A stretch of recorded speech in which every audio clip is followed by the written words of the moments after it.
I've written another article for Beijing Review. It's titled, U.S. Push to Topple Iran Serves Global Push for Primacy. Now, I previously did an article and video about the U.S. attack on Iran. That's exactly what this has all been, another attack on Iran by proxy, but an attack nonetheless.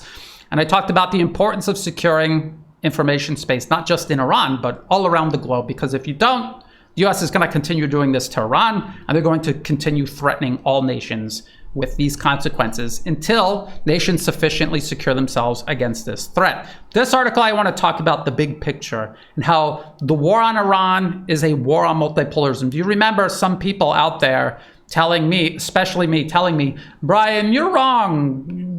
You're bent out of shape over the U.S. attacking Venezuela. All this proves is that the U.S. is carving out its own sphere of influence. They're going to let Russia and China carve out their own sphere of influence, and we'll all live happily ever after. You're an alarmist. You think that the U.S. is at war with the entire world. It's simply not true. Well, here we have evidence right in front of our eyes that even as the U.S. is carving out its own little sphere of influence in the Western Hemisphere, which it also has no right to do and no justification for doing, it's still attacking Iran halfway around the world in the Middle East. It's still attacking Russia through its proxy war in Ukraine and Eastern Europe. It is still attacking China by backing militants, destroying Belt and Road Initiative infrastructure here in Southeast Asia. It is still stationing tens of thousands of U.S. troops closer to China than to America's own shore. So this is a war on multipolarism, and it is only supercharging. Attacking Venezuela was part of it. It was not a retreat to the Western Hemisphere. It is part of a global war on multipolarism the U.S. is waging. So let me read through this article. As always, I will give you additional information when necessary, and I'll show you all of the sources that I cited while writing this article. Large-scale U.S.-sponsored protests and armed militants are targeting major cities across Iran, destroying property, as well as killing security personnel and civilians alike. The Western media has deliberately mischaracterized the violence as a one-sided government crackdown, omitting mention of armed opposition in the streets and merely conceding members of the security forces have also been killed. And this is what the Western media does. No matter where the U.S.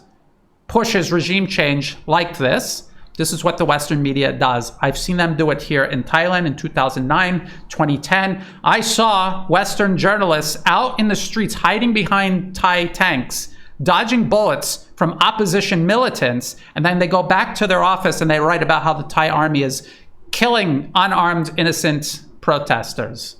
This is what they do. This is their function. They're not journalists. They're propagandists at best. They're complicit in these attacks on these countries at worst. In the same articles, use of Starlink satellite connections are mentioned, implying U.S. technology being used to circumvent government efforts to restore order. And I've pointed it out in this BBC article. They mention that security members are being killed, which implies armed militants are among the protesters.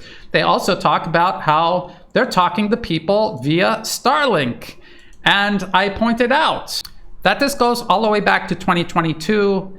CNN exclusive: after Ukraine, Biden administration turns to Musk's satellite internet for Iran. So the plan to send Starlink to Iran began under the Biden administration years ago. It takes years to get hundreds, if not thousands, of these terminals into Iran, to train everybody how to use them, and to train the armed and trained militants to coordinate through the use of Starlink. These are not things that you can do overnight. It took years of preparation, and it spanned the Biden and Trump administration. I warned people that as soon as President Trump got into office, he was just going to continue everything that was going on under the Biden administration. Now we can see specific examples of exactly how this continuity of agenda has unfolded, as it always has and will continue to do.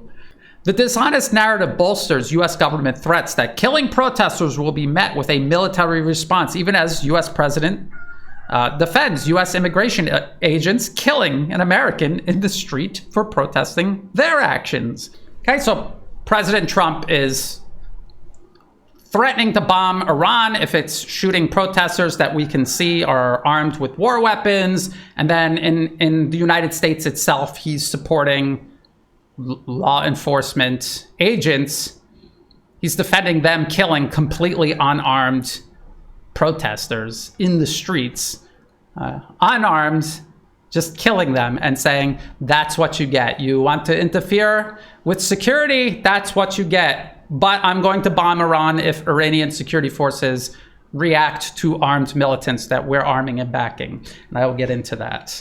The protests are just one part of a decade-spanning campaign against Iran, documented by Western journalists and published in U.S. policy papers stretching back as far as the Bush administration, actually stretching all the way back to the end of the 1970s. As soon as the Iranian people rightfully kicked out the Anglo-Americans, had no business being in Iran in the first place. They were pilfering their oil wealth. The Iranian people kicked them out.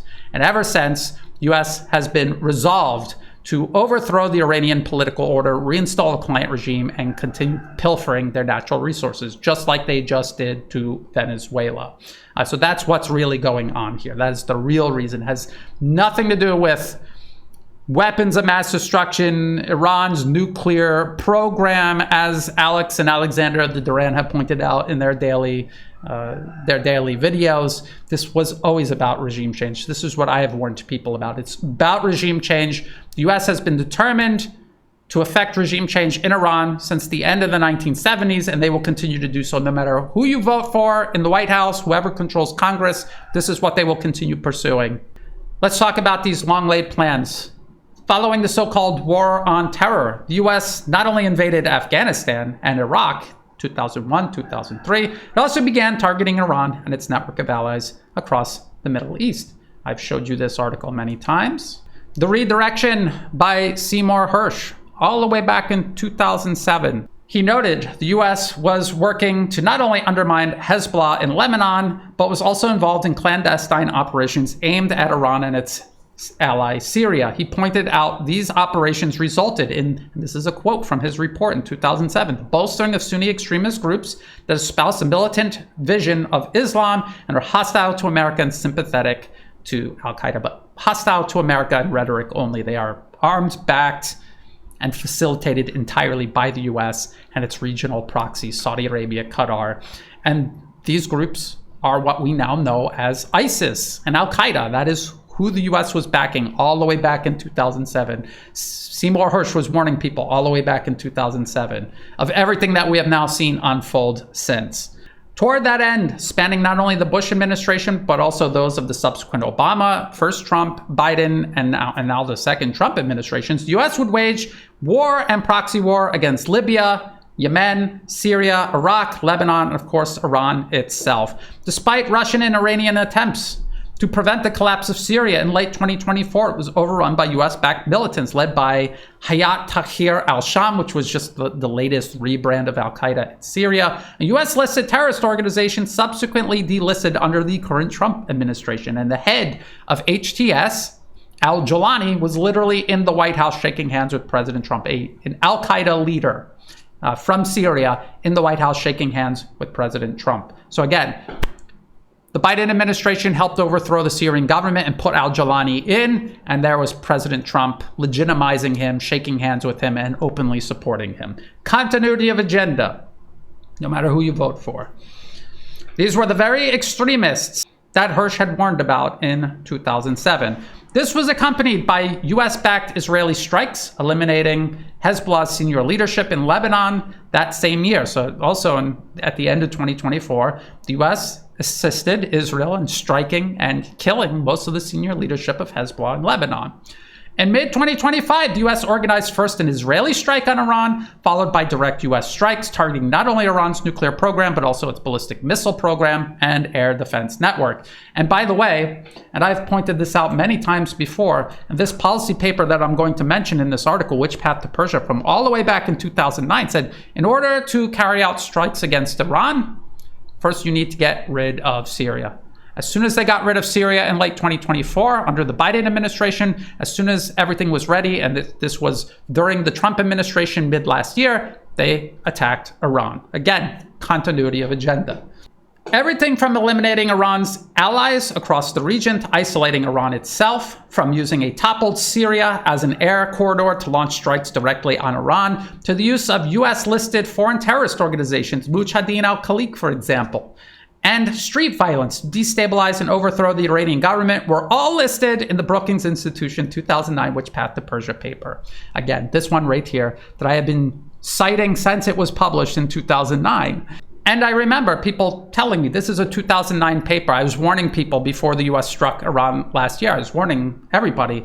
When the US pretends that it's pursuing diplomacy with Iran, which it has no genuine interest in doing, doesn't matter who the president is, that is, and then Israel's building up and saying it's going to strike Iran. This was literally in the 2009 paper. And the whole point of this is to have Israel strike at Iran, provoke a war, take all the blame, take all the retaliation, and give the US an opportunity to strike Iran as well. And that was what was described in the 2009 paper. And that is literally what happened mid last year.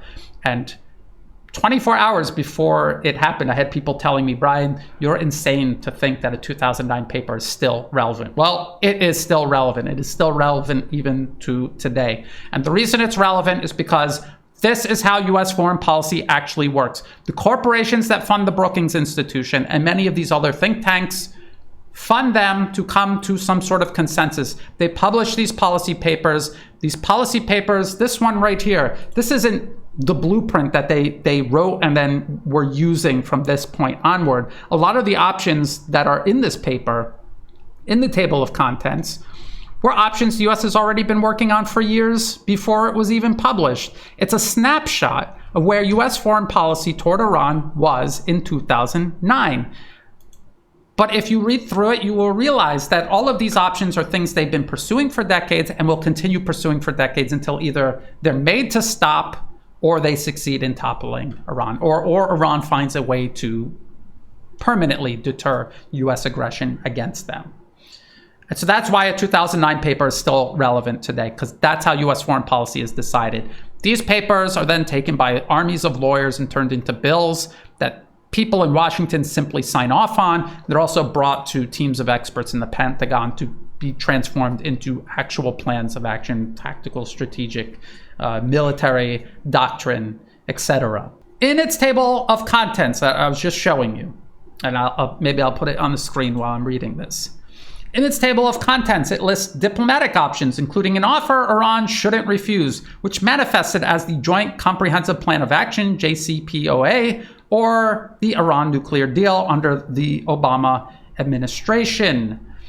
The paper notes, using this option was not an attempt to achieve a diplomatic breakthrough, but to depict Iran as ideologically blinkered, having subsequently brought it upon themselves by refusing a very good deal in regards to long-planned US military strikes. In other words, they have these diplomatic options in the paper, but they admit in the paper that we're just going to pose as pursuing diplomacy so it looks like we tried, and we can blame failure of diplomacy on the Iranians, and we could use that as a pretext for attacking them, which is what we're going to do. We are going to overthrow the government one way or the other, and we just need to find a way to justify it. We have to convince the public that it's justified, which is what you see the Western media, conservative or liberal, all across the West, that is what they're doing. And that is laid out in excruciating detail in this paper. The paper also lays out military options, which include US airstrikes and a chapter literally titled, and again, I'm going to show you this because you might not believe me, Leave It to Bibi Allowing or Encouraging an Israeli Military Strike. And again, this was written in 2009, and I warned people before the US struck Iran last year that everything that they said in this paper was exactly what was playing out in the political theater that is Washington, Tel Aviv, London, Brussels. They were setting up this option that was explained in detail in this paper. And that option has since unfolded.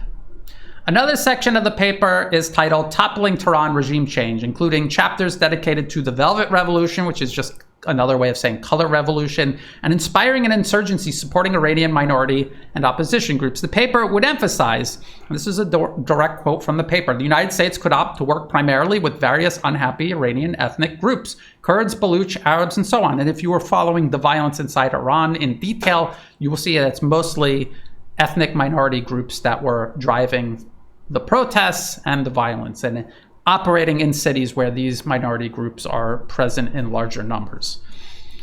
who have fought the regime in various periods since the revolution. A coalition of ethnic opposition movements, particularly if combined with dissident Persians, would pose a serious threat to regime stability. In addition, the unrest the groups themselves create could weaken the regime at home. So it's not necessarily, we made these protests to topple the government, and it just didn't work. It's to weaken the government. It is a campaign of attrition. They throw everything at Iran: economic sanctions, sabotage, terrorism, protests, military strikes, and they keep doing these options in combination, one right after the other, and they keep doing it over and over and over again until something cracks and they get regime change. This is what they have done to everyone else. This is what they are doing to Iran. And it's, again, explained in detail in this paper. This is what they said in 2009. It was what they had been doing for decades. Up to 2009 is what they have been doing ever since 2009, including up to and including right now, today. This is precisely what is now taking place inside Iran today. The use of asymmetrical U.S. capabilities to overcome Iran's significant conventional military deterrence, attempting to create sufficient instability ahead of an unpausing of U.S.-led military strikes in Iran in the hopes of toppling the government. So again, the only reason the U.S. is not going to attack Iran is if Iran can demonstrate sufficient deterrence against these strikes. If they can convince the U.S. that a strike will fail, they may back off and then just wait for another opportunity, and not just sit and wait, but create that opportunity through the use of all of these tools. Everything that is listed in this paper, they will create another opportunity, and they will try to create the opportunity to strike Iran again. And so when President Trump says, maybe I won't attack Iran, this is literally what he did before he struck Iran last year. And he's doing the same thing this year. They're going to try to find an opportunity to strike. Iran is going to try to deter them. Russia and China will try to deter the U.S. in one way or the other. But if the balance of power tips in favor of a U.S. strike having a good possibility of succeeding, then they will strike. It doesn't matter what is coming out of President Trump's mouth. He's not in charge of anything. He literally just continued Biden/Obama/Bush policy towards Iran. Uninterrupted, seamlessly. He's just barking different rhetoric as he does it, which is his job. That's his only job, his actual job. Let's talk about beyond the Middle East. The target is Russia and ultimately China. It's not just about Iran. I see so many people obsessively insisting this is about Israel, controls America, and has America doing its dirty work.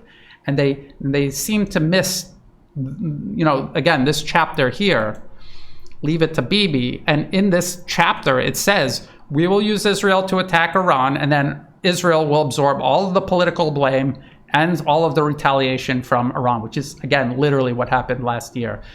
Israel was blamed for provoking the war, and then hundreds of ballistic missiles were shot, not at the United States, not at U.S. bases across the region. They were shot at Israel. They were destroying Israeli military targets, infrastructure, and killing Israelis in the process.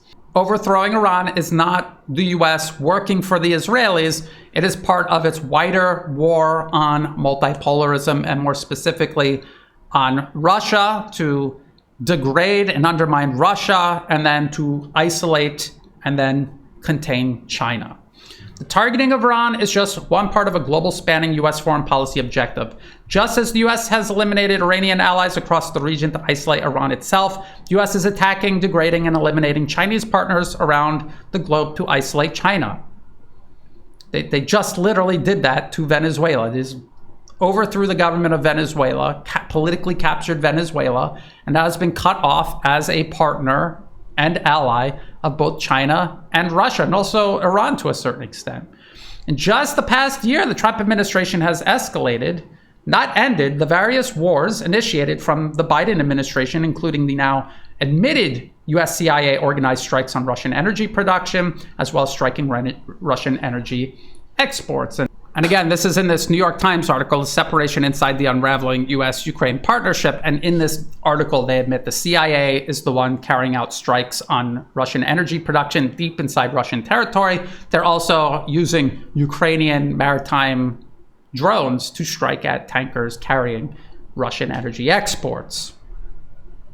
The Trump administration has also launched new wars, including on Iran and most recently Venezuela. All three nations count China as their primary oil export. So zoom out.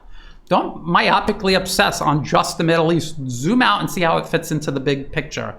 You see the US take out Venezuela, trying to take out Iran. They're striking at Russian energy production and exports. Who is the main target?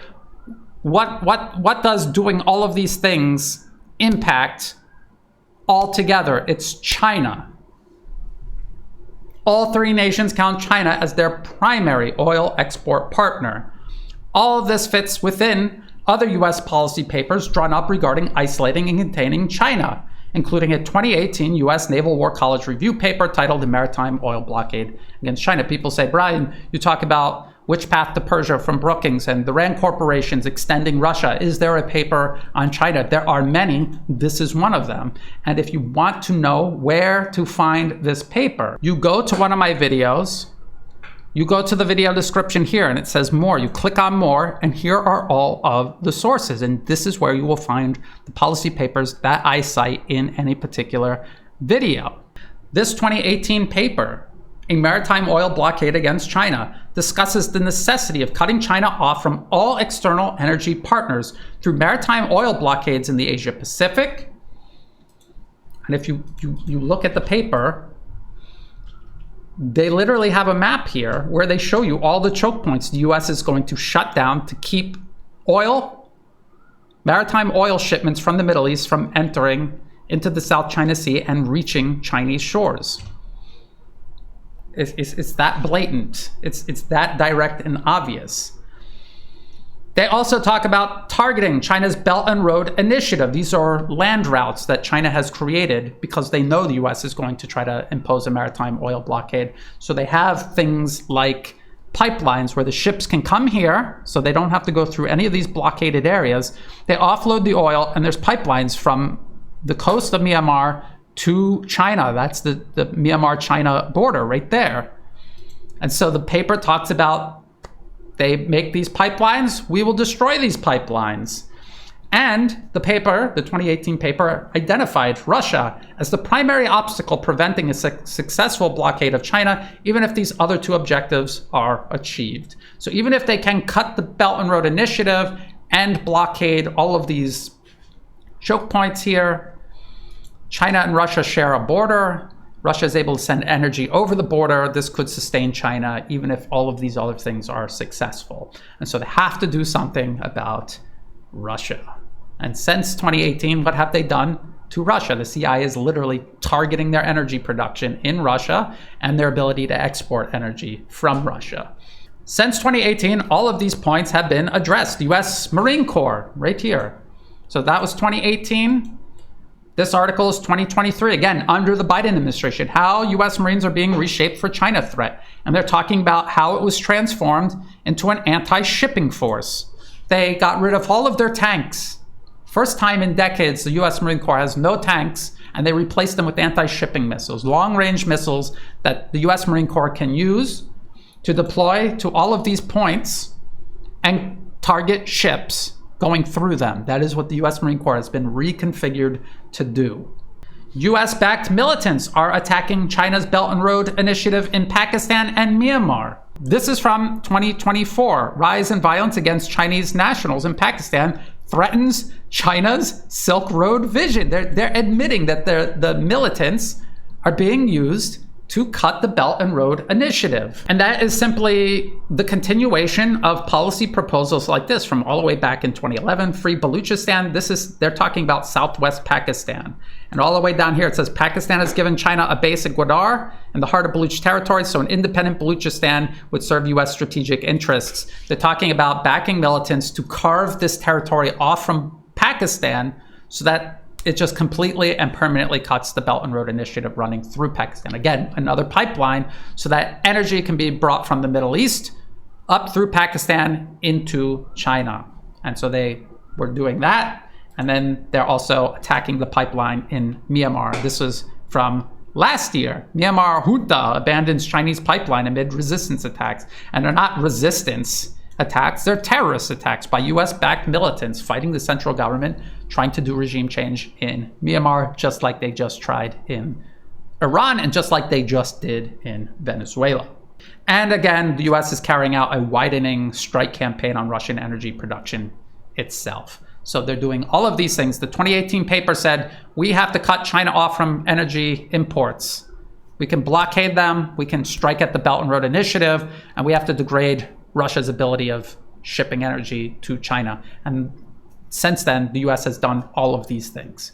People say, Brian, there's all kinds of policy papers out there. How do you know which ones are relevant? Read them and then look to see if anything is actually being done to implement these policies. And if the answer is yes, then it's a relevant paper. This 2018 paper is very relevant. It's obvious that this is the plan.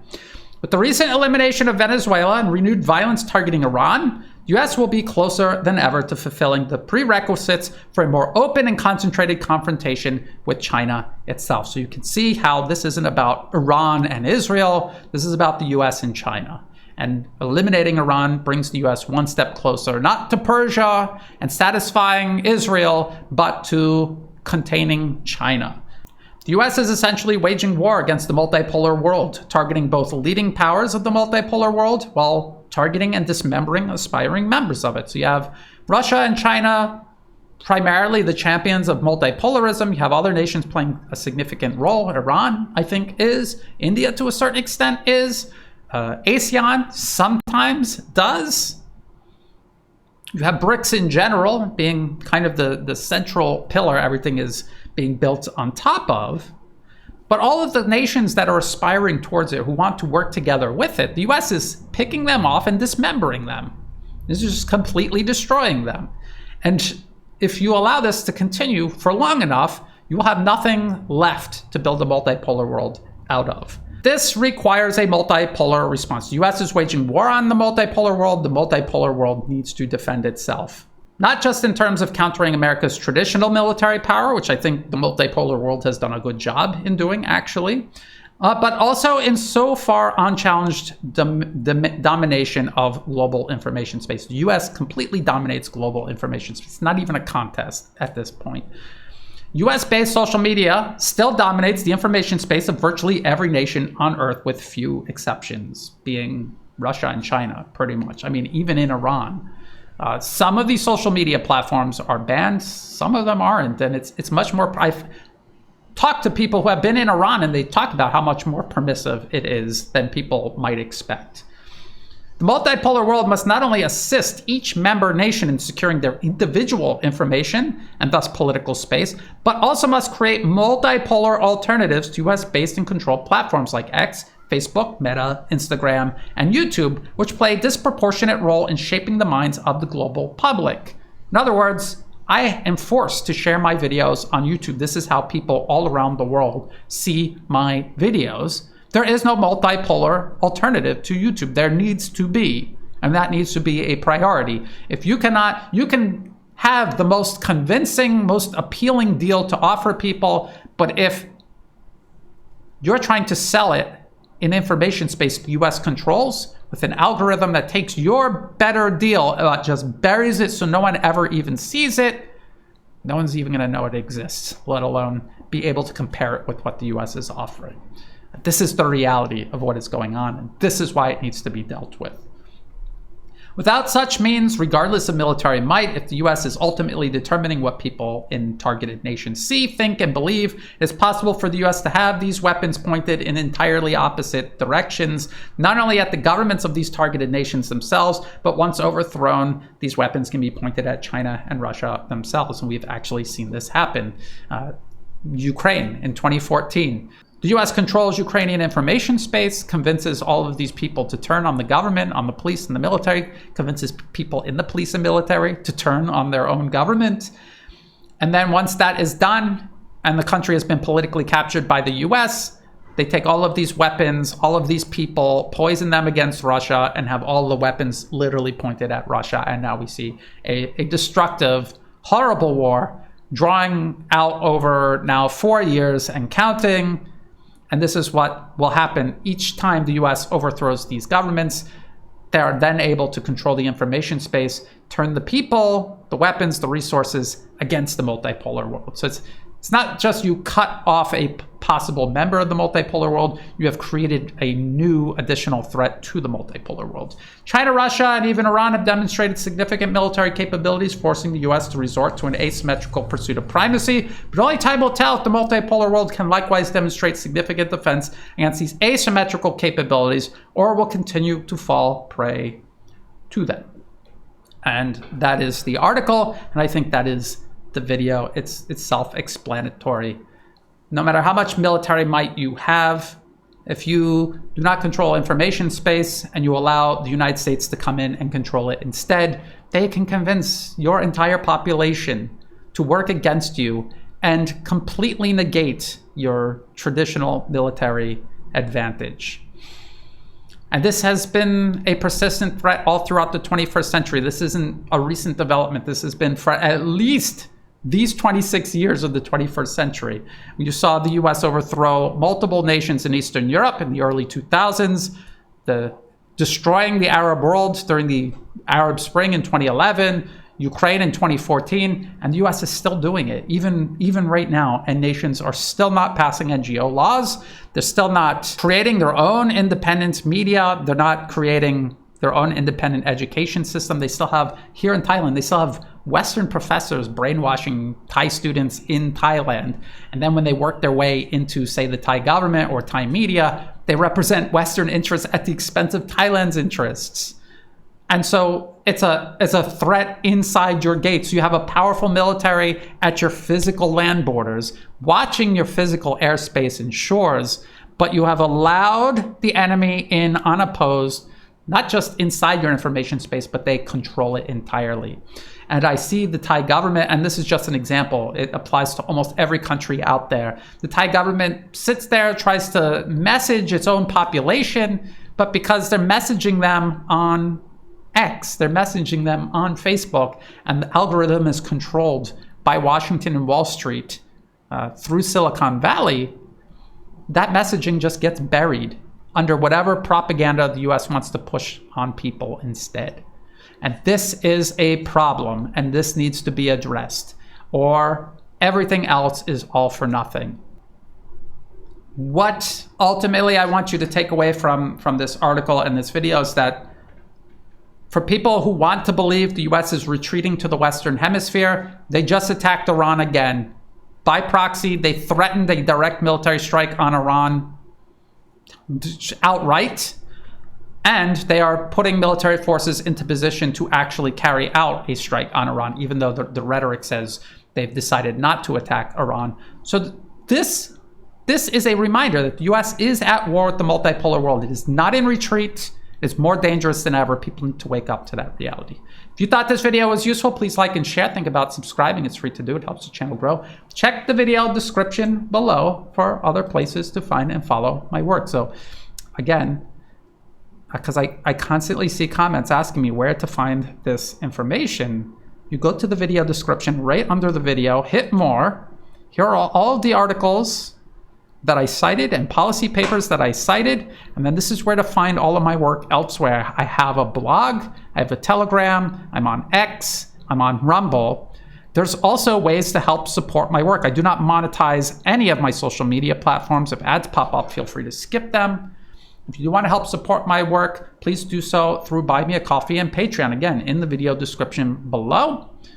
To everyone who has been helping out, whether it's a one-time donation, donations month to month, or if you have no resources to spare at all and you're just helping by sharing, liking, posting kind comments, sending news tips, all of it is extremely helpful. All of that is what makes this possible.